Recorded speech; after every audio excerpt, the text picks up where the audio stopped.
মা, তোমার কথা মনে হলে মনে পড়ে কষ্টের কথা। ছোট থেকে বড় হয়েছি, যখন আমরা বুঝতে শিখেছি তখন আমরা দেখেছি কোনো না কোনো ঝামেলায় জড়িয়ে আছো তুমি। মধ্যবিত্ত ছোটখাটো পরিবারের মাসকাবারি টাকা দিয়ে সংসার চালানোটা অনেক কঠিন হয়ে দাঁড়ায়। ছোটবেলায় তোমার এইসব ঝামেলা আমরা বুঝতে পারতাম না। ছোটবেলায় অবুঝের মতন আমরা এইটা ওইটা আবদার করতাম তোমার কাছে। অনেক ছোট ছিলাম মা, তখন এসব আমরা বুঝতাম না। অবুঝ ছিলাম, তাই মা তোমাকে আমরা অনেক কষ্ট দিয়েছি। তখন আমরা বুঝতাম না, তাই বিনা কারণে তোমাকে অনেক কষ্ট দিয়ে পড়াশোনা করতাম না, স্কুলে যাইতাম না, সাইকেল নিয়ে পুরো গ্রামটা এদিক ওদিক ঘুরে বেড়াতাম। আর অনেক কিছু করেছি, সেগুলো বলে শেষ করা যাবে না মা। আমি বড় হয়ে একটা সময় বুঝতাম মা আমার ভুলগুলোর কথা। হোস্টেল থেকে বাড়ি যাওয়ার পথে নিজেকে অনেকবারই বুঝাতাম, এইবার বাসায় গিয়ে তোমার সাথে কোনো খারাপ ব্যবহার করব না। যে কয়দিন বাড়িতে থাকতাম সেদিন পারতাম, কোনো বার পারতাম না। অবুঝের মতন সাধারণ ব্যাপার নিয়ে তোমার সাথে আমি রেগে যেতাম, রাগ গুসা করতাম, পরে অবশ্যই অনেক কষ্ট পেতাম। সেসব কিছু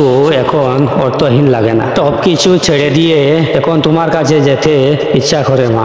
যাবো দেশে, আবার হয়তো অবুঝের মতন রাগ করবো তোমার সঙ্গে, আবার অনেক কথা বলে ফেলবো। সেগুলো বলা আমার কোনোভাবে উচিত না মা গো। আমার কাগজের পাতায় লেখা সামনাসামনি কোনোদিনও এসব কথা বলতে পারবো না মা। আমি এই সব কিছুর জন্য তোমার কাছে ক্ষমা চাই মা।